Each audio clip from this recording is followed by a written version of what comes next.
हाँ जी, good morning. तो next lecture को कंटिन्यू करते हैं। तो नेट जेआरएफ मैथमेटिक्स का जो आपका रेगुलर कोर्स है दिसंबर 2026 के लिए, उसका ये लेक्चर नंबर 5 है। ठीक है, और अगर आप चैनल पे फर्स्ट टाइम हैं तो आपके लिए इंफॉर्मेशन कि आपके पास डेली बेसिस पे एक लेक्चर अवेलेबल होगा। जैसे ही हमारा थ्योरी कंप्लीट होगा, हम उसके क्वेश्चंस का डिस्कशन, जितने भी प्रीवियस क्वेश्चन है उनका सारा डिस्कशन यहां करवाएंगे। और अगर आपको डेली अपडेट चाहिए तो प्लीज बेल आइकन प्रेस कर लीजिए और चैनल को सब्सक्राइब कर लीजिए। और उन सारे स्टूडेंट के साथ जिनको ये लेक्चर सुनने हैं या मैथमेटिक्स दिसंबर 2026 को डेडिकेटली तैयार करना है, तो उनके साथ आप ये शेयर कर सकते हैं। स्टार्ट करते हैं। आज हम क्या पढ़ने वाले हैं? हम आज पढ़ने वाले हैं डी अरेंजमेंट को कैसे किया जाता है और उसका मीनिंग क्या है। और ये रेगुलरली एग्जाम में क्वेश्चन आता है। एंड देन सिमेट्रिक डिफरेंस का कंसेप्ट पढ़ेंगे और वहां ग्रुप्स कैसे बनाते हैं सिमेट्रिक डिफरेंस से, इसको यूज करना सीखेंगे। ठीक है, और ये ग्रुप थ्योरी में बहुत यूज होगा। तो दोनों कंसेप्ट मेनली आपके एल्जेब्रा के सेगमेंट है। तो यहां हम फंडामेंटल ऑफ एल्जेब्रा पे कंसेप्ट्स पे काम कर रहे हैं। ठीक है, तो स्टार्ट करते हैं। Meaning of the D arrangement क्या है? जैसे मेरे पास मान लीजिए 3 डिफरेंट कलर के बॉक्सेस रखे हुए हैं सामने, और किसी एक पर्सन को 3 balls they the different colour की। उसने एक बॉल थ्रो करी, ग्रीन बॉल थ्रो करी, वो आपकी ब्लू बॉक्स में चलेगी। ब्लू बॉल जब थ्रो करी तो वो रेड बॉक्स में चलेगी, और रेड बॉल थ्रो करी तो वो ग्रीन बॉक्स में चलेगी। यानी कि कोई भी ऑब्जेक्ट अपनी ओरिजिनल पोजीशन पे नहीं है। That is called D arrangement.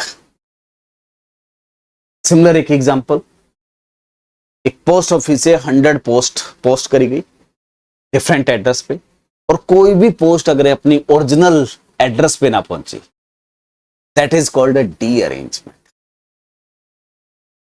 इसी टाइप से जब आप एग्जाम में बैठे हैं, आपने आंसर फिल करना स्टार्ट किया, और बाई चांस आपको स्टार्ट करना था क्वेश्चन नंबर 1 से फिलिंग करना, लेकिन आपने सोल्व क्वेश्चन नंबर 1 करा, लेकिन आपने फिल कहां से स्टार्ट कर दिया? सेकंड क्वेश्चन से। यानी कि फर्स्ट क्वेश्चन का आंसर सेकंड में फिल कर दिया, सेकंड क्वेश्चन का जो आपने अटेम्प्ट करा वो थर्ड में फिल कर दिया, थर्ड को आपने फोर्थ में फिल कर दिया। तो इससे होगा क्या? आपका कोई भी क्वेश्चन जो आपने सॉल्व करा है वो आपकी एक्यूरेट पोजीशन पे नहीं आएगा, और फिर आप डीअरेंज हो जाओगे एग्जाम से।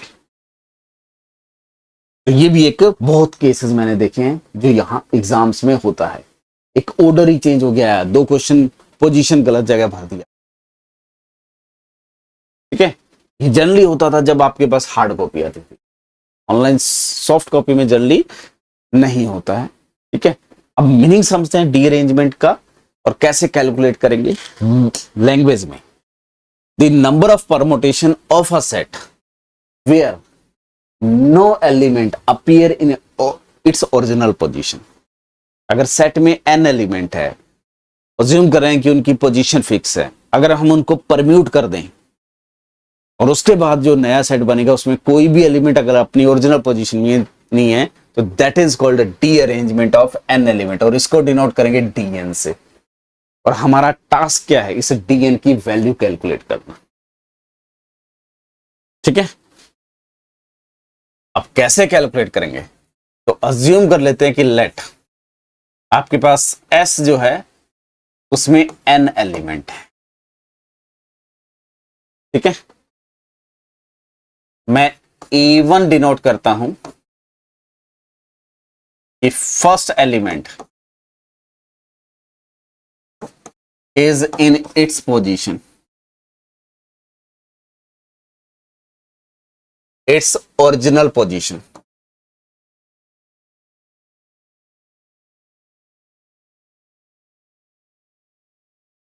इसी टाइप से आप A2 डिफाइन कर सकते हैं, एंड इसी टाइप से आप AJ डिफाइन कर सकते हैं कि jth एलिमेंट जो है is in its original position, and so on. और फाइनली हम एक सेट AN बना सकते हैं कि जो nth ऑब्जेक्ट या nth एलिमेंट है वो अपनी पोजीशन पे रहेगा। बाकी के बारे में हमें नहीं पता, बट nth एलिमेंट यहाँ रहेगा।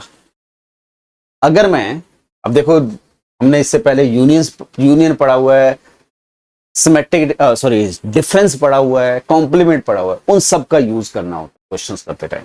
तो अगर मैं कार्डिनलिटी ऑफ एस क्या है, सेट ऑफ ऑल परमुटेशन, या एस एन लिखते हैं उसको, एस एन सिंबल आपने पढ़ा होगा, सेट ऑफ ऑल परमुटेशन। और अगर नहीं पता तो हम डिटेल में आगे जाके डिस्कस करेंगे जब परमुटेशन का चैप्टर पढ़ेंगे। परमुटेशन ऑफ एन ऑब्जेक्ट्स, ठीक है। तो cardinality of S N minus अगर cardinality of A1 union A2 union AN करूंगा, इस यूनियन में कौन आएगा, A1 में कौन है, जहां पे फर्स्ट पोजीशन फिक्स है, A2 में कौन है, जहां पे सेकंड पोजीशन फिक्स है, बाकी के बारे में नहीं पता बट सेकंड पोजीशन जरूर फिक्स है। तो इस यूनियन में क्या आएगा, एटलीस्ट एक पोजीशन तो फिक्स होगी। अगर इसका कोई भी एक मेंबर लूंगा तो उसमें जो आपका अरेंजमेंट होगा उसमें एटलीस्ट एक एलिमेंट की पोजीशन जरूर फिक्स होगी। तो टोटल परमुटेशन में से एटलीस्ट वन एलिमेंट की पोजीशन फिक्स वाला हटा दूंगा तो वो परमुटेशन बचेंगे जिसमें कोई भी ऑब्जेक्ट या कोई भी एलिमेंट अपनी पोजीशन पे नहीं है।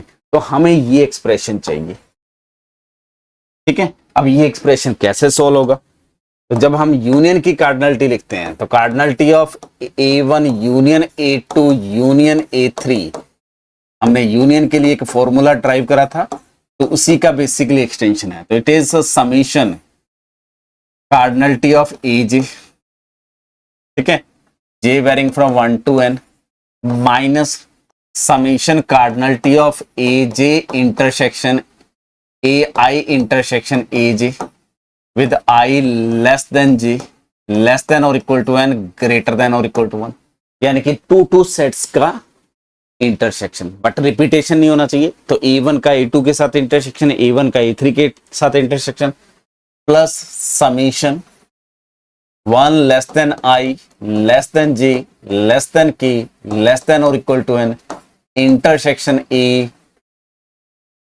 I AJ AK, ठीक है, and then minus plus minus and finally -1 to the power n intersection of all sets. तो A1 intersection A2 intersection AN, ये आ जाएगा, क्लियर।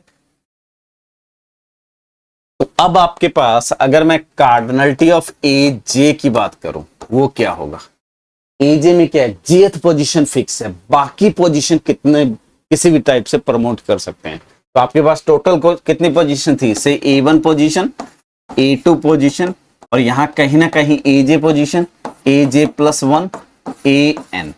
इसके लिए कितनी चॉइसेस हैं, ये फिक्स है, AJ पे आएगा, इस पोजीशन पे A1 A2 A3 accept AJ कोई भी आ सकता है। तो इसके लिए कितनी चॉइसेस है, n-1, और एक पोजीशन यहां फिक्स होगी तो इसके लिए कितनी चॉइसेस है, n-2 एंड सो ऑन। और ये तो ऑलरेडी फिक्स है तो लास्ट के लिए क्या रह जाएगी, 1। तो इस सेट की कार्डिनलिटी क्या होगी, n-1 फैक्टोरियल। और इस J के लिए कितनी चॉइसेस हैं, फर्स्ट पोजीशन भी फिक्स कर सकता हूं मैं, सेकंड पोजीशन भी फिक्स कर सकता हूं, थर्ड पोजीशन भी। तो उसके लिए कितनी चॉइसेस है, NC1, कौन सी पोजीशन फिक्स करनी है। तो जब मैं cardinality of summation of AJ calculate करूंगा तो वो क्या आ जाएगा आपके पास, NC1 into n-1 factorial. Similarly अगर मैं cardinality of AJ intersection AK pick करता हूं तो अब क्या हो गया, दो एलिमेंट की पोजीशन फिक्स होगी। तो AJth और AKth ये कंपोनेंट फिक्स है, उससे पहले कुछ भी हो सकता है। तो टोटल कितने थे, n एलिमेंट, दो फिक्स हो गए तो कितने रह गए, n-2। और n-2 एलिमेंट्स को रैंडमली कहीं भी परम्यूट कर सकते हैं। तो कितने परमुटेशन मिलेंगे, n-2 परमुटेशन मिलेंगे। तो यहां पे क्या आ जाएगा, इसके लिए कितनी चॉइसेस है, n-2 फैक्टोरियल। और ये दो एलिमेंट को फिक्स करने के लिए कितनी चॉइसेस है, n में से कोई भी दो position, first second, first third, first fourth, second third, second fourth, तो nc टू चॉइसेस। तो यहां से कैलकुलेट करेंगे तो summation mod of A J intersection A के 1 लेस देन जे आई लेस देन जे लेस देन और इक्वल टू n, ये क्या आ जाएगा nc2 into n minus 2 factorial and so on. और ये वैल्यूज यहां पे पुट कर देंगे तो फाइनली हमारे पास कार्डिनलिटी क्या आ जाएगी, हमें क्या चाहिए थी, कार्डिनलिटी ऑफ Sn। तो बेसिकली dn की value cardinality of Sn minus cardinality of A1 union A2 union An, this is the cardinality. ये कार्डिनलिटी क्या आ जाएगी, Sn total number of permutation कितने होते हैं n फैक्टोरियल माइनस साइन के साथ, ये क्या आ जाएगा nc1 या summation mod of A J minus summation cardinality of A J intersection A K plus summation cardinality of A I intersection A J intersection A K and so on, plus sign minus sign plus sign and so on, और last में plus minus 1 to the power n A1 intersection A2 intersection An। तो ये क्या आ जाएगा मेरे पास, it is n factorial minus ये क्या है nc1 into n minus 1 factorial minus nc2 into n minus 2 factorial plus ये आ जाएगा फिर nc3 into n minus 3 factorial and so on, और लास्ट में क्या आ जाएगा plus minus 1 to the power n ncn into क्या आ जाएगा 1 फैक्टोरियल, ये क्वांटिटी आ जाएगी। अब इसको थोड़ा सा सिंप्लीफाई कर लेते हैं, तो ये आ गया n फैक्टोरियल माइनस nc1, इसको लिख सकता हूं n into n minus 1 factorial upon 1 nc1 की value minus n into n minus 2 upon 2 into n minus 2 factorial, just इसको एक्सपेंड कर रहा हूं, तो this is n minus 1 n minus 2 upon 3 into 2 into 1, और ये बेसिकली 2 इंटू 1 होता है, मैटर नहीं करेगा 1, ठीक है, इंटू क्या है n minus 3 factorial and so on, और लास्ट में ये आ जाएगा minus 1 to the power n into ये n into n minus 1 into n to 1, और डिनोमिनेटर में भी n माइनस 1 एंड 2 1 आ जाएगा, और इंटू क्या है 1 फैक्टोरियल, ये एक्सप्रेशन है, ठीक है। अब देखिए ये n फैक्टोरियल आ गया माइनस ये n इंटू n माइनस 1, तो this is n factorial by 1 minus ये भी क्या आ गया n फैक्टोरियल बाई 2 फैक्टोरियल, ये लिख सकता हूं, प्लस n फैक्टोरियल बाई इसको क्या लिख सकता हूं 3 factorial plus n so on, और लास्ट में minus 1 to the power n into n factorial by n factorial. Throughout n factorial common out ले लीजिए, तो it is n factorial into 1 minus 1 upon इसको लिख सकता हूं 1 factorial plus 1 by 2 factorial minus 1 by 3 factorial plus 1 by क्या आ जाएगा 4 फैक्टोरियल एंड सो ऑन, और लास्ट में plus minus 1 to the power n 1 upon n factorial. तो this is the value of dn जो आपसे एग्जाम में पूछी जा सकती है, आपको n गिवन होगा एंड देन ये वैल्यू कैलकुलेट करनी होगी। जैसे एक एग्जांपल ऐड कर लेते हैं, what is the number of D arrangement of a set with 4 element. तो सिंपली हमें क्या फाइंड करना है, d4 फाइंड करना है।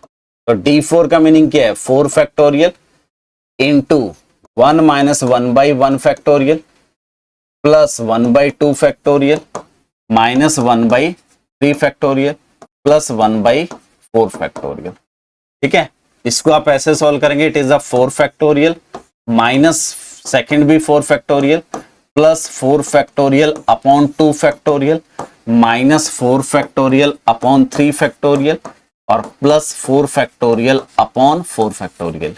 ये नहीं कि पहले ये सॉल्व करें फिर एलसीएम ले देन सॉल्व करें, वो हैवी हो जाएगा। तो ये कैंसिल आउट हो गया, ये 4 फैक्टोरियल अपॉन 2 फैक्टोरियल, तो ये बचेगा आपके पास 4 into 3 that is this quantity is 12 और ये आपके पास 3 फैक्टोरियल कैंसिल आउट तो -4 प्लस 1 तो 13 माइनस 4 क्या आ जाएगा 9। तो अगर आपके सेट में 4 एलिमेंट हैं तो हम उसको 9 तरीके से डी-अरेंज कर सकते हैं। इसी टाइप से आप D3 फाइंड कर सकते हैं। D3 कैसे आएगा 3 factorial 1 minus 1 by 1 factorial plus 1 by 2 factorial minus 1 by 3 factorial.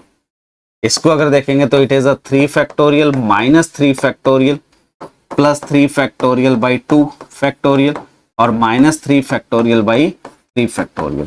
पहली दोनों टर्म डेफिनेटली कैंसिल आउट, ये 3 बच जाएगा और -1 तो ये क्या बच जाएगा 2। तो अगर आपके पास 3 ऑब्जेक्ट्स हैं तो उनका डी अरेंजमेंट एग्जैक्टली 2 मिलेगा और D2 लिखेंगे तो वो सिर्फ 1 आ जाएगा। D2 में यहां तक जाएंगे पहली टर्म कैंसिल आउट हो जाएगी और ये क्या आ जाएगा 2 factorial upon 2 factorial that is 1 और D1 करेंगे तो वो 0 आ जाएगा क्योंकि एक ही है, एक ही जगह भेजना है तो डेफिनेटली डी अरेंजमेंट हो नहीं सकता। तो आप ये देख सकते हैं कि D1 is 0, D2 is 1, D3 is 2 and D4 is 9। ठीक है, और आप इन जनरल एक रिलेशन देख सकते हैं जो dn होता है उसको आप ले सकते हैं n-1। आप इसी से वो रिलेशन बना सकते हैं n-1 and dn-1 plus dn-2। आप वेरीफाई कर सकते हैं। जैसे D4 आपके पास क्या आना चाहिए 3 इंटू D3 प्लस D2 आना चाहिए। ठीक है, दिस इज 3 इंटू D3 आपके पास 2 है और D2 1 है, क्या आ रहा है मेरे पास 9 आ रहा है। तो आपको कोई भी dn कैलकुलेट करना है तो आप ये रिकरेंस रिलेशन यूज कर सकते हैं। ठीक है, ये कैसे आया उस फॉर्मूले में dn लिख लीजिए, dn-1 लिख लीजिए एंड देन उसको सिंप्लीफाई करेंगे तो dn की वैल्यू आ जाएगी। कुछ स्पेशल नहीं है करने के लिए, ठीक है, सिंपल डायरेक्टली यूज कर सकते हैं। तो ये रिकरेंस रिलेशन आपके काम का है क्योंकि आपके पास 4 वैल्यू ऑलरेडी है। D5 पूछेगा एग्जैक्टली कैलकुलेट कर सकते हैं, यहां से सॉल्व करेंगे तो थोड़ी सी कैलकुलेशन एक्स्ट्रा है। तो I think D arrangement clear हो गया होगा। इसी में हम नेक्स्ट मूव ऑन करेंगे symmetric difference of a set क्या होता है और सिमेट्रिक डिफरेंस का हम यूज कहां करेंगे, सिमेट्रिक डिफरेंस को कैसे डिफाइन करते हैं। तो पहले मैं इसको वेन डायग्राम की हेल्प से आपको समझाऊंगा कि हमारे पास मान लीजिए कि यूनिवर्सल सेट है। ठीक है, यूनिवर्सल सेट पिक कर लिया हमने एंड देन इसमें कोई 2 सबसेट पिक कर लिए और सबसेट को हम किससे दिखाते हैं सर्कल से। ठीक है, this is your A subset and this is your B subset. ठीक है, A and this one is B. अगर मैं यहां से a माइनस बी फाइंड करता हूं, हम डिफरेंस ऑफ 2 सेट्स पढ़ चुके हैं। ठीक है, a माइनस बी अगर फाइंड करते हैं तो ये मेरा a है, इसमें से b के एलिमेंट रिमूव कर देंगे तो दिस वन।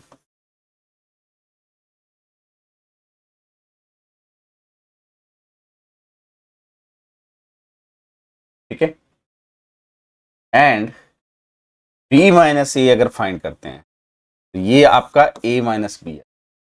अगर मैं b माइनस ए फाइंड करता हूं तो b के एलिमेंट में से a के एलिमेंट्स को आपको रिमूव करना है।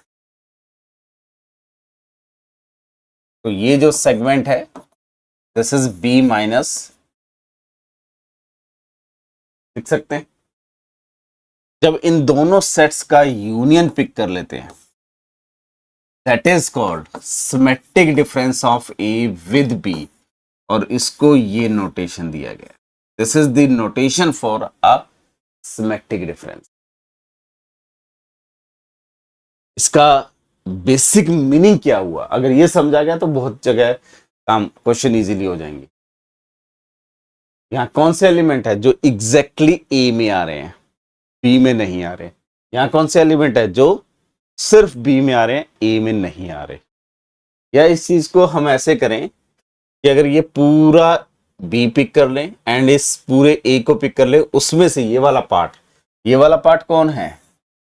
ए इंटरसेक्शन बी, यही तो है। तो मैं इसी चीज को ऐसे भी लिख सकता हूं कि A symmetric difference B is A union B ले ले एंड उसका डिफरेंस ले लें with A intersection B.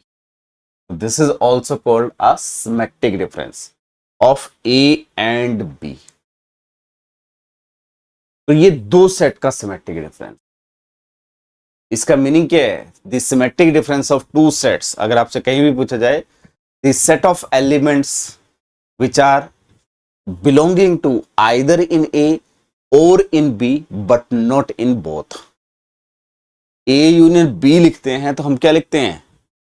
The set of elements which are belongs to either in A और इन बी और इन बोथ। सिमेट्रिक डिफरेंस में क्या आया? एलिमेंट बिलोंग्स टू ए और belongs to B but not in both. Clear है definition? इसी type से अगर हमें थ्री सेट्स का सिमेट्रिक डिफरेंस डिफाइन करना है, इसका यूज मैं बताऊंगा बहुत अच्छे से। तो मैं अगेन एक वेन डायग्राम बना देता हूं एंड उसमें थ्री सेट्स का सिमेट्रिक डिफरेंस आपको बना के दिखाता हूं, क्योंकि ये सारी चीजें हमें यूज करनी है। एक A set, B set and C set. तो this is my A, this is B, और यहां पे कहीं ना कहीं सी आ गया। ठीक है, तो पहले जो टू सेट्स का सिमेट्रिक डिफरेंस है उस पर प्रॉपर्टी अप्लाई करते हैं, डेफिनेशन लिखते हैं, देन उसको ज्योमेट्रिकली दिखाएंगे। तो अगर ए सिमेट्रिक डिफरेंस बी था, इसका मीनिंग क्या है? A union B minus A intersection B. यानी कि यहां से अगर मैं ज्योमेट्रिकली ड्रॉ करूं तो कौन सा रीजन आया आपके पास? ए के सारे एलिमेंट्स एंड बी के सारे एलिमेंट एक्सेप्ट जो कॉमन एलिमेंट्स हैं, दीज ऑल एलिमेंट्स। ठीक है, जो कॉमन एलिमेंट है उनको अगर रिमूव कर दिया जाए तो ये आपके सिमेट्रिक डिफरेंस। अगर मैं इसके साथ पिक करता हूं the symmetric difference of A B और उसके साथ ऐड कर देता हूं कोई तीसरा सेट सी, इसका मीनिंग क्या हो जाएगा? The A symmetric difference B, इसका यूनियन लेना है with C minus A symmetric difference with B intersection with C लेना है, यही आएगा। या इसको आप एक्स मान लीजिए, X union C minus X intersection C. तो इसमें पहले सी के एलिमेंट ऐड करने हैं, तो जैसे ही सी के एलिमेंट ऐड करेंगे तो सी के एलिमेंट ये हो गए, ऐड हो गए। ये यूनियन लेने के बाद ये जो शेडेड रीजन था वो क्या था? आपका एसिमेट्रिक बी था। अब उसमें सी के एलिमेंट्स हमने ऐड कर दिए, उसमें सब्ट्रैक्ट कौन से करने हैं? जो इन दोनों में कॉमन है। कॉमन कौन से हैं? ये वाले हैं कॉमन, तो वो हम रिमूव कर देते हैं, तो ये वाला एरिया रिमूव हो जाएगा।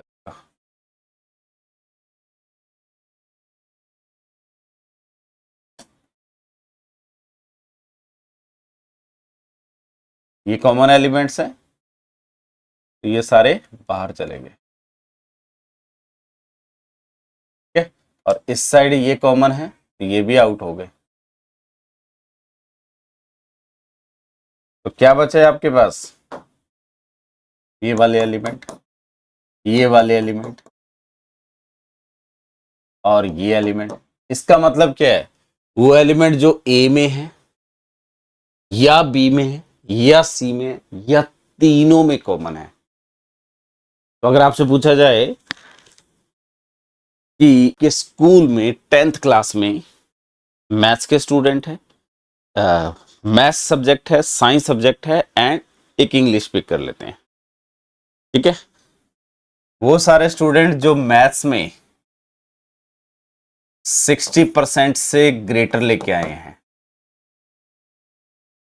वो सारे स्टूडेंट जो साइंस में 60% से ग्रेटर लेके आए हैं, और वो सारे स्टूडेंट जो इंग्लिश में सब्जेक्ट में 60% से ग्रेटर मार्क्स लेके आए हैं। ये 3 सेट्स बना लिए आपकी, और हम डिस्कशन कर रहे हैं क्लास 10th के स्टूडेंट्स की, या क्लास 11th या क्लास 12th, ठीक है। तो मान लेते हैं क्लास 10th इसलिए कंसीडर कर रहा हूं, बोर्ड का एग्जाम होता है। तो वो सारे स्टूडेंट जिनका ये परसेंटेज है वो सारे हमने कलेक्ट कर लिए। अगर मुझे वो कलेक्ट करने हैं जिनका परसेंट एग्जैक्टली या तो एक सब्जेक्ट में 60% से ग्रेटर हो, ठीक है, तो the student whose percentage is greater than exactly greater than 60% exactly in one subject, दो में 60 से लेस है, एक सब्जेक्ट में 60 से ग्रेटर है, एग्जैक्टली वाला। तो सबसे पहले मैं क्या करूंगा, symmetric difference of m with s with e, ये फाइंड करेंगे। तो इसमें क्या आ जाएगा, वो एलिमेंट जो एग्जैक्टली m में है या एग्जैक्टली b s में है या एग्जैक्टली e में है या दोनों में है, इसमें से हटा देंगे इसको m intersection s intersection e को। तो ये आपका क्या आ जाएगा, वो स्टूडेंट्स का कलेक्शन जो एग्जैक्टली एक ही सब्जेक्ट में 60% से ज्यादा मार्क्स लेके आए हैं। इसी टाइप से अगर मुझे इस प्रॉब्लम को ऐसे डिफाइन करना है कि वो स्टूडेंट जो एग्जैक्टली दो सब्जेक्ट में 60% से ज्यादा मार्क्स लेके आए हैं, तो वो क्या आ जाएगा, m का s से अगर मैं सिमेट्रिक डिफरेंस लूंगा, m का s से अगर मैं सिमेट्रिक डिफरेंस लूंगा, तो वो क्या आ जाएगा, ये रीजन और ये रीजन, यानी कि वो स्टूडेंट जो मैथ्स एंड साइंस में 60% से ज्यादा लेके आए हैं। दूसरा, s का सिमेट्रिक डिफरेंस विद e लूंगा, तो वो सारे स्टूडेंट जो साइंस एंड इंग्लिश में एग्जैक्टली 60% से ज्यादा लेके आए हैं, ठीक है। वो मेंबर जो या तो सिर्फ ए के मेंबर हैं या बी के मेंबर हैं, वही सिमेट्रिक डिफरेंस ऑफ 2 सेट दे रहे हैं। इसी टाइप से जब मैं e का symmetric difference with m pick कर लूंगा, तो the student whose percentage is greater than 60 in English and maths. तो इस टाइप की जो आपकी रियल लाइफ की प्रॉब्लम है, मान लो आपको परसेंटेज कैलकुलेट करना है या आपको आपकी क्लास में ये देखना है कि मैथ्स में स्टूडेंट कौन से हैं जो बेटर परफॉर्म कर रहे हैं या मैथ्स एंड साइंस में कौन बेटर परफॉर्म कर रहा है, ये मैं सारा डेटा 10th पे क्यों एनालाइज कर रहा हूँ, क्योंकि 10th के बाद आपको डिसाइड करना होता है कि मुझे कौन सा स्ट्रीम चूज करना है। वो जो स्ट्रीम हमें चूज करना होता है तो उसमें भी हम ये सिमेट्रिक डिफरेंस का यूज कर सकते हैं, ठीक है। तो जो आपकी मैथमेटिक्स के कंसेप्ट है, अगर हम उसको रियल लाइफ में ऐड करना स्टार्ट करेंगे तो आपकी लाइफ की बहुत सारी प्रॉब्लम्स हैं जो इजीली कलेक्ट हो सकती हैं। मान लीजिए कि आपको सर्वे करना है क्लास 10th में आपके कौन से सब्जेक्ट्स में या कौन सी फैकल्टी का परफॉर्मेंस बेटर है, तो वो इसी सेट थ्योरी की हेल्प से हम एनालाइज कर सकते, ठीक है। तो आई थिंक 2 सेट्स का सिमेट्रिक डिफरेंस और 3 सेट्स का सिमेट्रिक डिफरेंस की डेफिनेशन आ गई। अगर आपसे कोई लैंग्वेज में पूछे what is the symmetric difference of A and B, तो आप सिंपली बोलेंगे the set of element which are belonging to exactly one of the set, either in A or in B, but not in both of the sets. What is the meaning of symmetric difference of three sets? The elements which are belonging to exactly one of the sets or all in these three sets. यहाँ difference आ गया, वो element जो या तो exactly एक ही set में है या तीनों सेट्स में बिलोंग कर रहे हैं, ये वाला रीजन, ये तीनों सेट्स में है, ये सी के मेंबर हैं, ये बी के मेंबर है ओनली, ये ए के मेंबर्स हैं। क्लियर? अगर मैं देखो इसका अगर कॉम्प्लीमेंट ले लूंगा तो कॉम्प्लीमेंट लूंगा तो वो कौन आ जाएगा, ये वाला रीजन, यानी कि ए एंड बी में है। इसका अगर मैं कॉम्प्लीमेंट ले लूंगा तो इस पूरे का कॉम्प्लीमेंट लेने का मतलब क्या है, जैसे मैं आपसे यहां पे पूछूं, मुझे एक साथ कैलकुलेट करना है स्टूडेंट जो एग्जैक्टली किन्हीं दो सब्जेक्ट में 60% से ज्यादा पिक करे हैं, तो मैं क्या करूंगा, जो आपके पास M का symmetric difference with S, symmetric difference with E आया है, इस सेट का अगर मैं कॉम्प्लीमेंट पिक कर लूं तो मेरा कौन सा रीजन आ जाएगा, ये और ये। और इस रीजन का मतलब क्या है, वो एलिमेंट जो एग्जैक्टली A एंड B में है, इसका मतलब वो एलिमेंट जो एग्जैक्टली A एंड C में है, इसका मतलब वो एलिमेंट जो एग्जैक्टली C एंड B में है। तो किन्हीं दो सब्जेक्ट्स में परफॉर्मेंस को आइडेंटिफाई करना है तो हम ये यूज कर सकते हैं। ठीक है, इसी टाइप से 4 सेट्स पे अप्लाई कर सकते हो, 5 सेट्स पे अप्लाई कर सकते हो, और वहां से आपकी थ्योरी बिल्ड होना स्टार्ट हो जाएगी। ठीक है, तो थोड़ा सा कुछ इसके लॉज पे आते हैं, सिमेट्रिक डिफरेंस किस किस प्रॉपर्टीज को सेटिस्फाई करेगी। तो हमारे बेसिक 4 लॉज होते हैं, पहला कॉम्यूटेटिविटी, second identity, second is associative, third is identity, और उसके बाद इनवर्स की एक प्रॉपर्टी आती है। ये मैं इसलिए बता रहा हूं कि अलजेब्रिक स्ट्रक्चर्स आगे जब पढ़ेंगे तो ये बहुत जरूरी लॉज है। तो कॉम्यूटेटिव लॉ का मीनिंग क्या होता है कि अगर हम ए का सिमेट्रिक डिफरेंस विद बी लें, ये इक्वल टू क्या आ जाए, बी का सिमेट्रिक डिफरेंस विद ए, हमें ये वेरीफाई करना है। और ये होना चाहिए फॉर एनी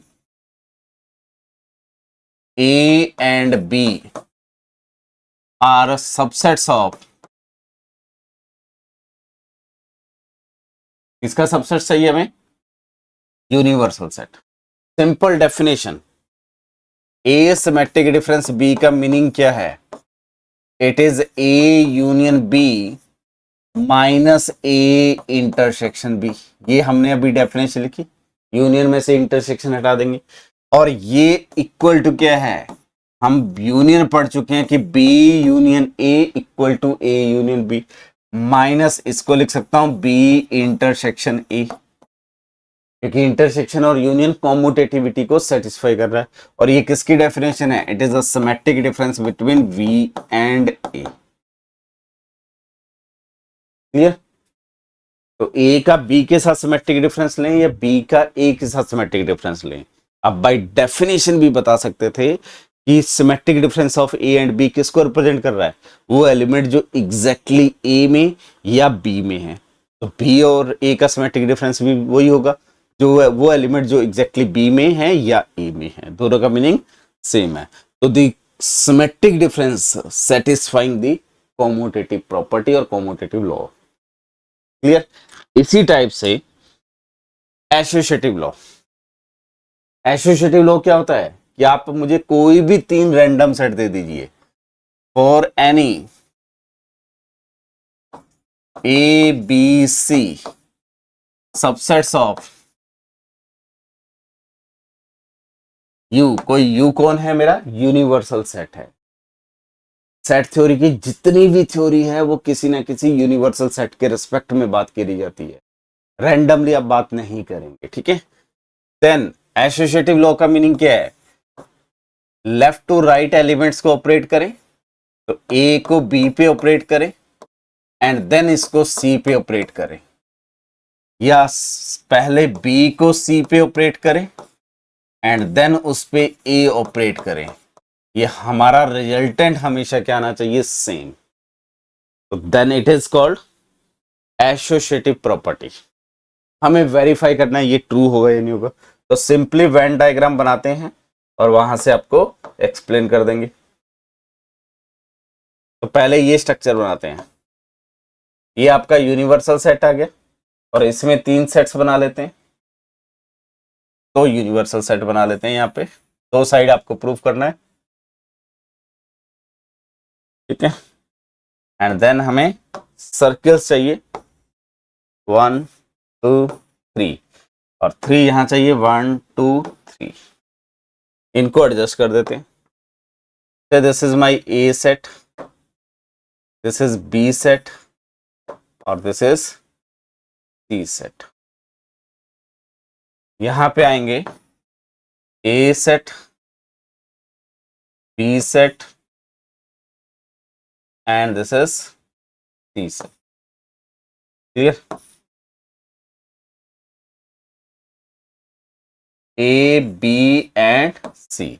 आप सेट्स की पोजीशन कभी चेंज नहीं करेंगे, हमेशा सेम पोजीशंस पे रखेंगे सेट्स को। यहां पे ए सिमेट्रिक डिफरेंस बी लिख रहा हूं पहले। ए सिमेट्रिक डिफरेंस बी का मीनिंग वो एलिमेंट जो ए में है या सिर्फ बी में है। तो this is elements of A which are not in B और ये element of B which are not in A. Clear? तो ये जो रीजन आया वो symmetric difference of A and B आया। और फिर A symmetric difference B with symmetric difference C लेने का मतलब क्या है, अभी मैंने डिफाइन करा था। ये क्या है, ए सिमेट्रिक डिफरेंस बी, इसका यूनियन विद सी लेना है and minus A symmetric difference B intersection with C लेना है। ये डेफिनेशन है। तो ये जो शेडेड रीजन है इसका सी के साथ यूनियन लेना है। तो सी के साथ यूनियन लेंगे तो कौन सा रीजन ऐड हो जाएगा, ये वाला रीजन। ये सारा रीजन आ जाएगा और उसमें से हटाना कौन है, जो इन दोनों का इंटरसेक्शन है। तो ये जो क्रॉस लाइन है ये इंटरसेक्शन रीजन आ गया, तो इसको हम रिमूव कर देंगे।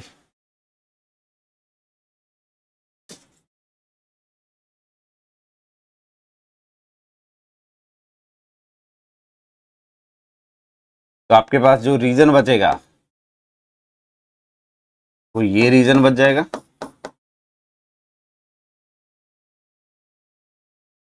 ठीक है, तो this is my A symmetric difference B symmetric difference सी।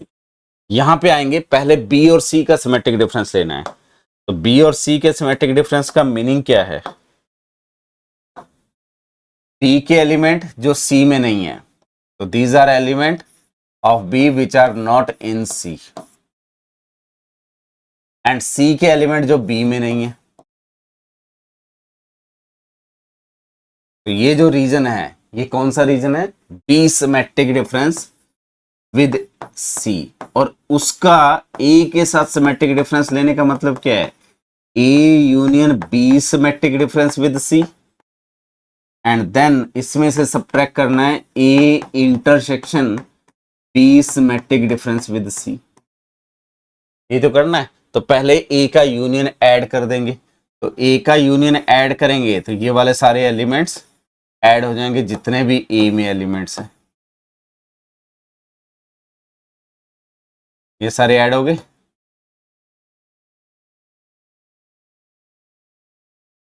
अब इंटरसेक्शन वाले जो क्रॉस लाइन है वो रिमूव हो जाएंगे। तो क्रॉस लाइन कहां पे है, ये वाला। तो ये वाला एरिया क्लीन हो जाएगा। तो क्या बचेगा, this region, this region, this region, this reason.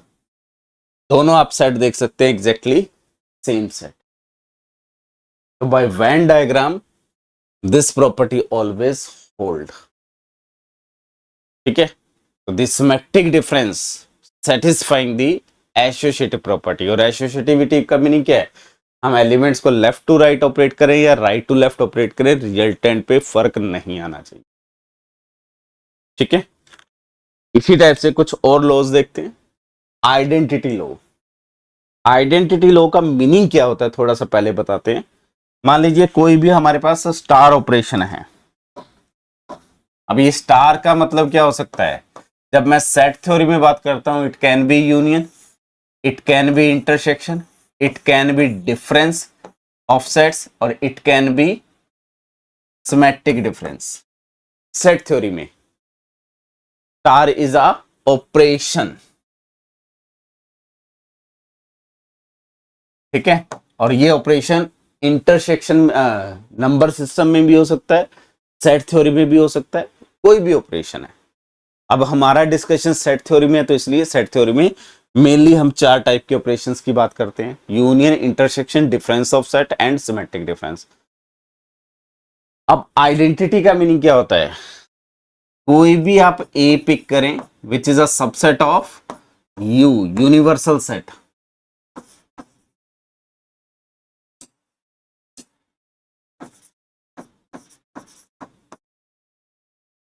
Universal set की बात कर रहे हैं। ठीक है, कोई भी, यू का मीनिंग ये यूनियन है और ये यूनिवर्सल सेट है, तो थोड़ा सा ऐसे लिख देते हैं। ठीक है, ताकि विजिबिलिटी अलग रहे। अगर आपके पास there exist unique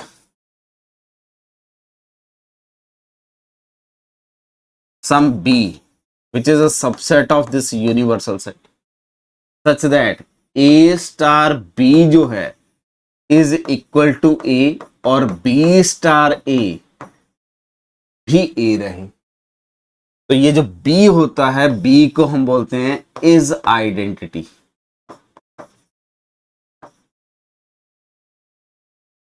with respect to star, और ये जो स्टार होता है वो आइडेंटिटी लॉज को सेटिस्फाई करता है अगर ऐसा मिल जाए। जैसे यूनियन के केस में, यहां यूनियन के केस में किसी भी सेट का यूनियन लेंगे फाई के साथ, वो हमेशा खुद रहेगा। रिवर्स ऑर्डर करेंगे तब भी सेम रहेगा, क्योंकि यूनियन में एम्प्टी सेट ऐड करने से कोई चेंज नहीं होने वाला। इसी टाइप से किसी भी सेट का इंटरसेक्शन लेंगे उसके यूनिवर्सल सेट में, ए ऑलरेडी इसका सबसेट है तो ये ए ही रहने वाला है। रिवर्स करेंगे तब भी कोई फर्क नहीं पड़ेगा।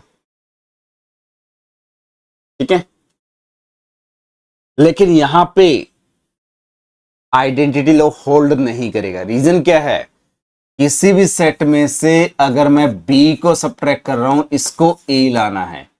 ठीक है, इस फोर्थ वन को हम अलग से डिस्कस कर लेंगे।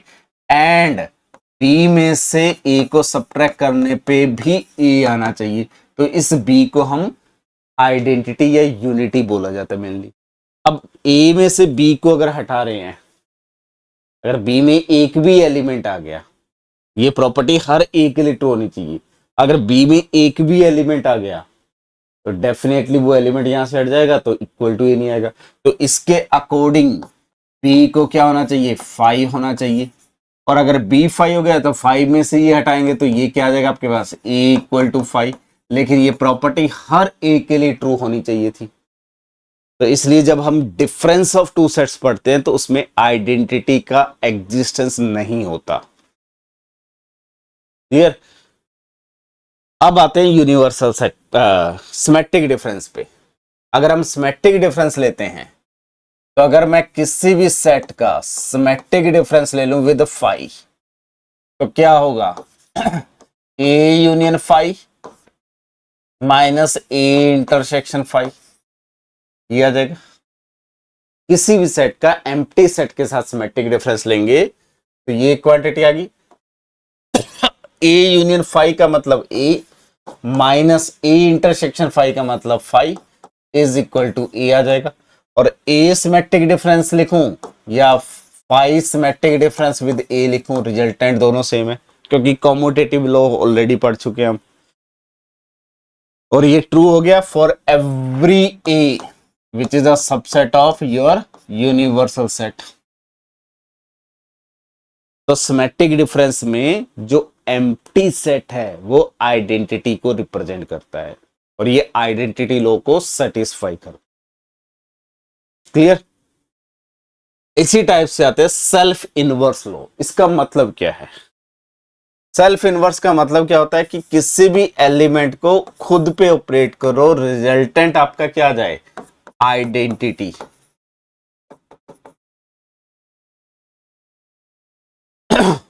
तो जब भी सेल्फ इनवर्स लॉ की बात करते हैं तो विद रिस्पेक्ट टू आइडेंटिटी बात करते हैं। ठीक है? तो अगर मैं यहां देखिए ए को symmetric difference with A pick करूंगा तो उसका मीनिंग क्या हो जाएगा? A union A minus A intersection with A, और ए यूनियन ए करेंगे तो it is A minus A intersection is A equal to क्या गया? 5। और ये चीज आपकी ट्रू है for all A subset of U. और this law is called self inverse law. अगर आपके पास हर एलिमेंट को खुद पे ऑपरेट करने पे रिजल्टेंट आपका आइडेंटिटी मिल जाए तो it is self inverse law. ठीक है? तो सिमेट्रिक डिफरेंस और satisfy the self inverse law. Similarly complement law का मीनिंग क्या है? अगर मैं यूनिवर्सल सेट का सिमेट्रिक डिफरेंस विद ए ले लूं for any E subset of universal set, तो डेफिनेशन के according universal set with union A minus universal set intersection with A, ये आ जाएगा। इसका मीनिंग क्या होगा? This is equal to universal set में ए के एलिमेंट्स ऐड करेंगे तो definitely it is a universal set, minus universal set का ए के साथ इंटरसेक्शन लेंगे तो it is A equal to क्या आ जाएगा? A complement. तो यूनिवर्सल सेट का किसी सेट के साथ सिमेट्रिक डिफरेंस क्या रिप्रेजेंट करता है? कॉम्प्लीमेंट। ठीक है? यूनिवर्सल सेट का किसी सेट के साथ difference symmetric difference is a complement of, और ये ट्रू है for every A subset of given universal set and this is called complement law. और ये law union intersection and difference में सेटिस्फाई नहीं होते। ठीक है? तो अगर मैं पूरे ये 4 ऑपरेशन समराइज करूं तो यूनियन में कॉम्यूटेटिविटी आएगा, एसोसिएटिविटी आएगा, आइडेंटिटी फाई आएगा। ठीक है? उसके बाद इंटरसेक्शन में कॉम्यूटेटिविटी आता है, एसोसिएटिविटी आता है और आइडेंटिटी यूनिवर्सल सेट आता है। सिमेट्रिक डिफरेंस में कॉम्यूटेटिविटी आएगा, एसोसिएटिविटी आएगा, आइडेंटिटी एम्प्टी सेट फाई आ जाएगा। एंड इसमें आइडेंटिटी एग्जिस्टेंस की हम प्रूफ कर चुके हैं। ये 2 एक्स्ट्रा लॉ को सेटिस्फाई करता है which is self inverse law and complement law. Clear? तो इस चीज का हम आगे जब अलजेब्रिक स्ट्रक्चर पढ़ाएंगे तो वहां पे डिटेल में यूज करने वाले। I think concept of symmetric difference समझ आ गया होगा। चलिए तो कुछ क्वेश्चंस पे काम करते हैं, कैसे यूज करना है सिमेट्रिक डिफरेंस को वो डिस्कस करते हैं। तो इन अ सर्वे 60 स्टूडेंट लाइक मैथमेटिक्स, तो मैं एक सेट M बना लेता हूं, X यूनिवर्सल सेट है। ठीक है? सच दैट X जो है लाइक मैथ्स। एक S सेट बना लेते हैं, X belongs to some universal set, X like science.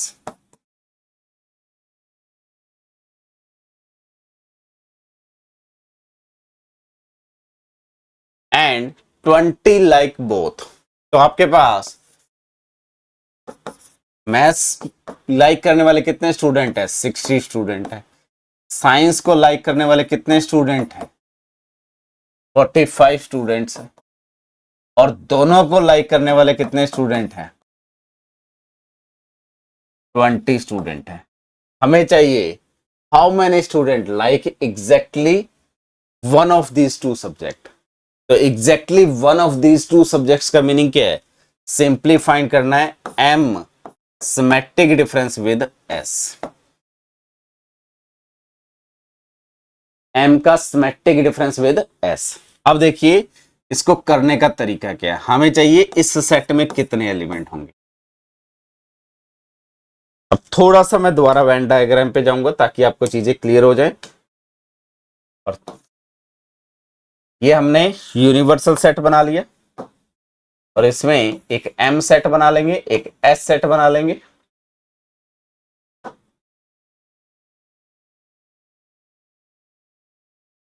S little bit smaller है क्योंकि एम में 60 एलिमेंट है और एस में 45। तो जो जब आप ज्योमेट्रिकली कुछ भी दिखाते हैं एटलीस्ट वो मीनिंगफुल होना चाहिए। ये नहीं कि एस को आप लार्जर दिखा दो और एम को स्मॉलर दिखा दो। तो ये मेरा एम सेट है और ये मेरा एस सेट है। M symmetric difference with S का मीनिंग द्वारा डिफाइन कर रहा हूं।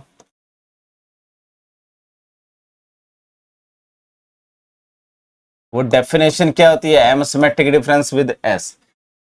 तो M symmetric difference with S, ये जो शेडेड रीजन है वो क्या होता है? M minus S union S minus M. और यहां पे इंपॉर्टेंट चीज देखिए, M minus S intersection S minus M हमेशा फाई होता है और दो सेट का इंटरसेक्शन फाई। तो इसका मतलब M minus S and S minus M जो है वो डिसजॉइंट है।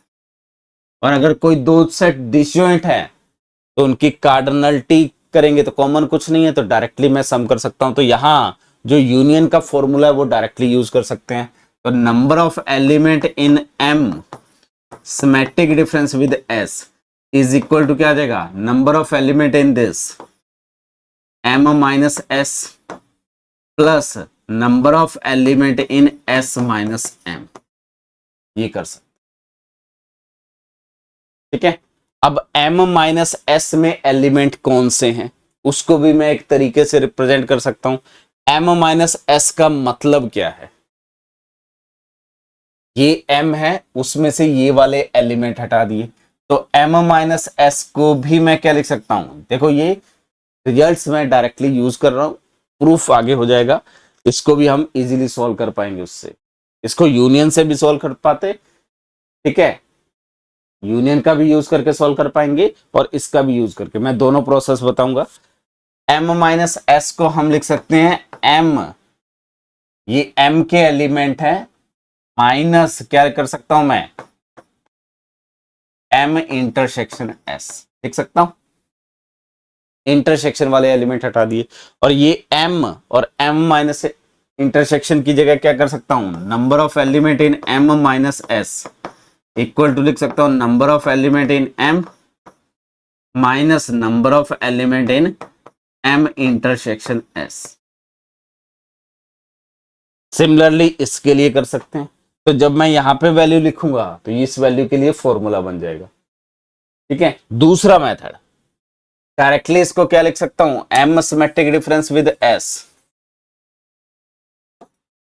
m symmetric difference with s का मतलब क्या है? m union s minus m intersection s। इसमें एलिमेंट कितने होते हैं? अगर number of element in m symmetric difference with s लिखूंगा वो एलिमेंट कितने आ जाएंगे? Number of element in this वो क्या होते हैं? n of m plus n of s minus क्या चाहिए आपके पास? n of m intersection s। Union का फॉर्मूला लगा दिया और एक माइनस ये आ जाएगा तो ये 2 टाइम आ जाएगा। ये हमें पता है 60, ये हमें पता है 45 माइनस 2 टाइम ये भी हमें पता है 20। तो ये क्या बचा आपके पास? 45 माइनस 45, तो ओवरऑल क्या बचेगा? 65। तो 65 स्टूडेंट ऐसे हैं जो एग्जैक्टली या तो मैथ्स को लाइक कर रहे हैं या सिर्फ साइंस को लाइक कर रहे हैं। वहां से भी डेरिवेशन करोगे तो यही रिजल्ट आएगा आपको। क्लियर? तो इसी के बेस पे एक और क्वेश्चन है आपके पास। आपको ए और B subset of universal set दिए हुए हैं। यूनिवर्सल सेट में 100 एलिमेंट है, सिमेट्रिक डिफरेंस 70 है, यूनियन में 80 एलिमेंट है, तो हमें इंटरसेक्शन चाहिए।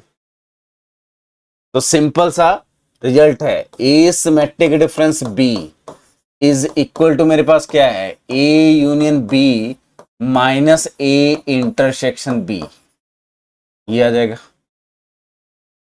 ठीक है, तो number of element in A union B या ए सिमेट्रिक डिफरेंस बी, हम डायरेक्टली लिख सकते हैं it is a number of element in A union B minus number of element in A intersection B. ठीक है, हमें ये एलिमेंट कितने दिए हुए हैं, 70 एलिमेंट दिए हुए हैं। ये एलिमेंट कितने हैं ए यूनियन बी में, 80 एलिमेंट दिए हुए हैं। तो n of A intersection B वो क्या आ जाएगा, इसको इस साइड और इसको इस साइड, तो A intersection B is equal to कितने एलिमेंट आ जाएंगे, 10 एलिमेंट। सिंपल सा फॉर्मूला यूज करना है, क्वेश्चन सॉल्व हो गया। ठीक है, और इसी टाइप से जो अभी हमने रिजल्ट लिखे हैं उन्हीं का यूज करके हमें ये शो करना है कि ए का बी के साथ सिमेट्रिक डिफरेंस लें एंड बी का सी के साथ, एंड देन इसका लें तो ये ए का सी के साथ सिमेट्रिक डिफरेंस। तो basically this property is called transitive property. तो ट्रांसिटिव का मीनिंग क्या होता है, ए अगर आपका आगे जैसे हम रिलेशन पढ़ेंगे जनरली, ए अगर बी से रिलेटेड है, बी अगर सी से रिलेटेड है, तो ए किससे रिलेट होना चाहिए, सी से। तो यहां पे रिलेशन का मीनिंग क्या है, ए का सिमेट्रिक डिफरेंस विद बी ले रहे हैं एंड देन बी का सिमेट्रिक डिफरेंस विद क्या ले रहे हैं, सी ले रहे हैं, और फिर इन दोनों का अगर सिमेट्रिक डिफरेंस लेंगे तो मैं डायरेक्टली लिख सकता हूं it is A symmetric difference with C. ठीक है, तो इस चीज का कैसे यूज करेंगे इसको अभी डिस्कस कर लेते हैं, कैसे प्रूफ होगा ये बेसिकली। तो मैं वेन डायग्राम का यूज करके इसको प्रूफ करूंगा अभी। आप वैसे भी प्रूफ कर सकते हैं मैथमेटिकली भी, बट वेन डायग्राम से चीजें आपके लिए इजी हो जाएंगी। तो डिफाइन करते हैं, हमें 3 सेट चाहिए ए बी सी। तो ये आपका यूनिवर्सल सेट है। देन एक सेट ए डिफाइन करते हैं, एक सेट बी और एक सेट सी डिफाइन करते हैं। Say this is my A, this is B and this is C set. ठीक है, A B and this is C.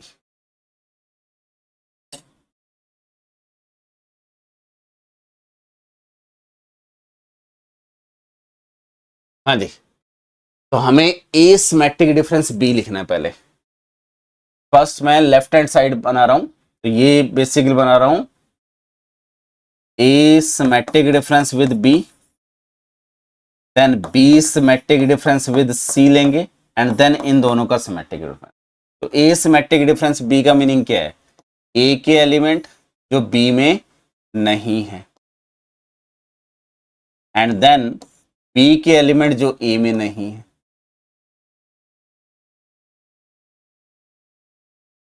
This is A symmetric difference with B.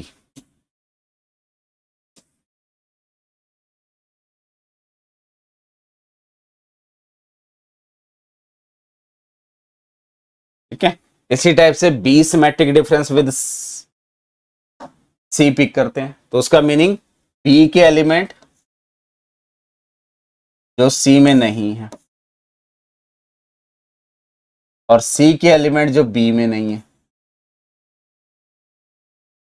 तो बेसिकली इंटरसेक्शन वाला area remove कर देंगे in B and सी, ये आ गया। अब क्या करना है, इन दोनों का सिमेट्रिक डिफरेंस, तो वो क्या होगा, ये सेट आपका ये ब्लैक लाइंस आ गई, ये सेट आपका ये ब्लू लाइंस आ गई। इन दोनों का सिमेट्रिक डिफरेंस मतलब वो एलिमेंट जो इस सेट में ब्लैक लाइंस में है लेकिन ब्लू लाइन में नहीं है। एंड देन या हम क्या करेंगे, इन सब का यूनियन लेंगे, तो इन सब का यूनियन लेंगे तो ये वाला पार्ट, ये वाला पार्ट, ये वाला पार्ट, ये वाला पार्ट, ये वाला पार्ट और ये सारा आ जाएगा, और उसमें से इंटरसेक्शन रिमूव कर देंगे। उसमें से क्या करेंगे, इंटरसेक्शन रिमूव करेंगे। तो इंटरसेक्शन में क्या आ गया, ये आपका इंटरसेक्शन है इन दोनों का, जहां लाइंस क्रॉस कर रही हैं, तो ये वाला पार्ट रिमूव हो गया। ये वाला पार्ट भी इंटरसेक्शन है, ये वाला पार्ट भी आपका रिमूव हो गया।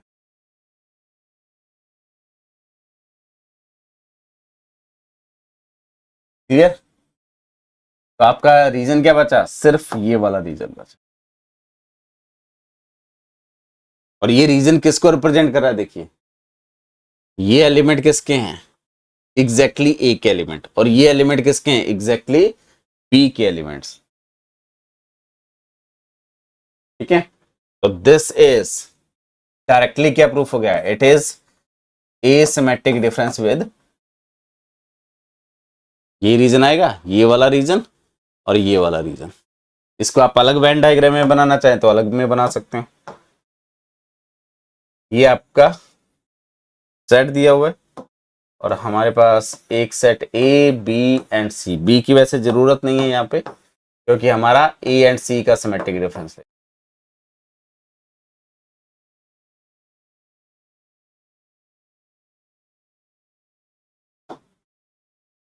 तो this is A B and C, A और सी का सिमेट्रिक डिफरेंस है, इसका मतलब ये वाले सारे points.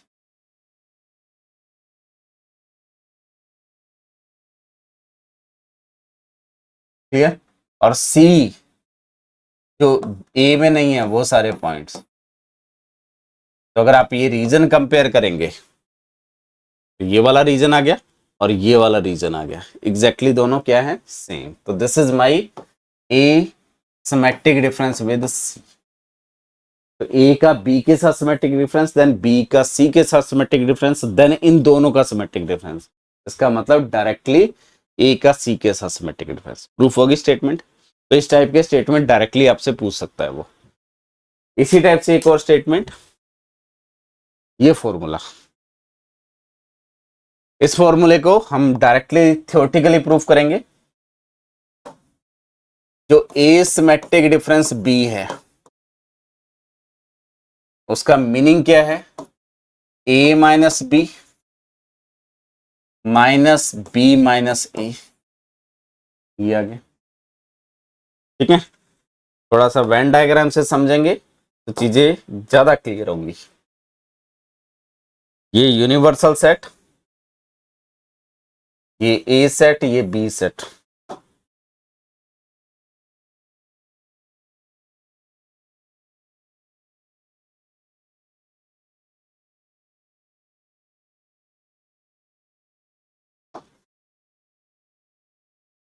This is A and B. ठीक है, ए सिमेट्रिक डिफरेंस बी का मीनिंग डिफाइन कर रहा हूं मैं अगेन, ये वाले एलिमेंट्स एंड देन ये वाले एलिमेंट, और इसमें ये जो रीजन है वो ए माइनस बी है और ये वाला रीजन जो है वो बी माइनस ए है। ठीक है, और इन दोनों का हमने यूनियन लिया है तो वो क्या बन गया आपका, ए सिमेट्रिक डिफरेंस विद बी, ये डिफाइन करा हुआ है। और ये जो सेट है और ये जो सेट है वो डिसजॉइंट है, तो A minus B and B minus A are disjoint. तो डायरेक्टली मैं क्या लिख सकता हूं, number of element in A symmetric difference B is equal to, sorry this is not difference, it is union, so it is the number of element in a minus b union b minus a। और union के लिए हम formula drive कर चुके हैं, तो वो क्या होता है, number of element in a minus B plus number of element in b minus A minus number of element in a minus B intersection with b minus A. और इंटरसेक्शन दोनों सेट डिसजॉइंट हैं, तो intersection में कोई भी common नहीं है, तो ये वाला जो पार्ट है ये क्या हो गया, 0। तो यहां से number of element in A symmetric difference with B is equal to number of element in A minus B plus number of element in B minus A. Clear? अब ए माइनस बी, ये वाला reason, ये कौन है, a minus B, इसको मैं लिख सकता हूं a minus a intersection b, लिख सकते हैं। a में से ये इंटरसेक्शन वाला एरिया हटा दो, और यहां से फिर हम डायरेक्टली क्या यूज कर सकते हैं, तो number of element in a minus B is equal to number of element in a minus a में जो एलिमेंट है उसमें से कौन से हटा रहा हूं, इंटरसेक्शन वाले, तो number of element in a intersection b। और similarly number of element in b minus a की अगर बात करेंगे तो number of element in b minus number of element in a intersection b, ये दोनों वैल्यूज यहां पे पुट करेंगे, तो इसको नाम दे दीजिए इक्वेशन 1, इसको नाम दे दीजिए इक्वेशन 2 और इसको नाम दे दीजिए इक्वेशन 3।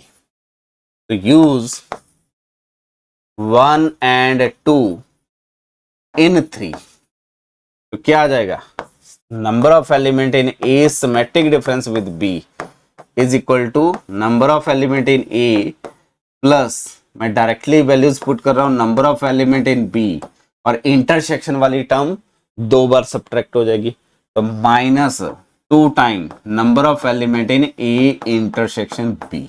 तो दिस इज द फॉर्मूला, इसका फॉर्मूला है किसी सिमेट्रिक डिफरेंस में एलिमेंट काउंट करने के, ठीक है, ये डायरेक्टली आपसे यूज करवा सकता है। जैसे एक और क्वेश्चन करते हैं इसी पे, पहले U हैज 200 एलिमेंट, तो आपके पास एक यूनिवर्सल सेट है जिसमें कितने एलिमेंट हैं, 200 elements. A and B are chosen such that A और B सबसेट हैं, A में 120 एलिमेंट्स हैं एंड B में आपके पास 90 एलिमेंट्स हैं। Minimum possible value of A symmetric difference B, तो हमें number of element in A symmetric difference B चाहिए, और इसकी क्या चाहिए वैल्यू, मिनिमम वैल्यू चाहिए।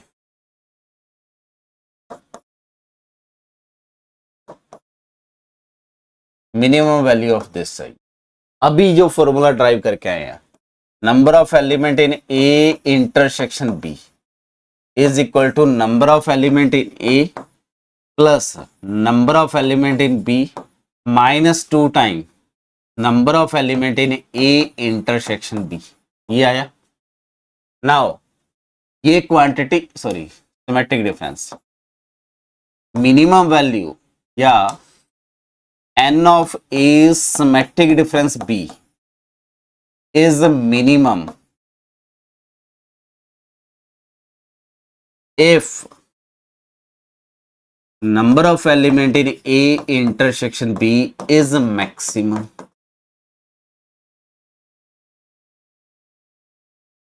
ये रिजल्ट क्लियर है। रीजन क्या है, ये कुछ पॉजिटिव वैल्यू आएगी, ये कुछ पॉजिटिव वैल्यू है, ये कुछ वैल्यू सब्ट्रैक्ट हो रही है, तो ये जो नेगेटिव वैल्यू है इसको मैक्सिमाइज करेंगे, तो मैक्सिमम वैल्यू हम सब्ट्रैक्ट करेंगे, तो ओवरऑल क्वांटिटी क्या हो जाएगी, मिनिमम हो जाएगी। तो इन दोनों में से ये कितना मैक्सिमम हम माइनस कर सकते हैं, वो आपका इस क्वांटिटी को मिनिमम बनाए, बस यही कंसेप्ट है। और ए इंटरसेक्शन बी जो होता है वो सबसेट ऑफ ए बी होता है, ए इंटरसेक्शन बी जो होता है it is also subset of B, तो implies number of element in A intersection B less than or equal to number of element in A, number of element in A intersection B less than or equal to number of element in B। A में हमें 120 element दिए हुए हैं, B में हमें 90 element है, तो intersection में मैक्सिमम क्या हो सकते हैं, जितने B में एलिमेंट हैं यानी कि ए इंटरसेक्शन बी को बी पिक कर लेंगे, तो इम्प्लाइज मैक्सिमम वैल्यू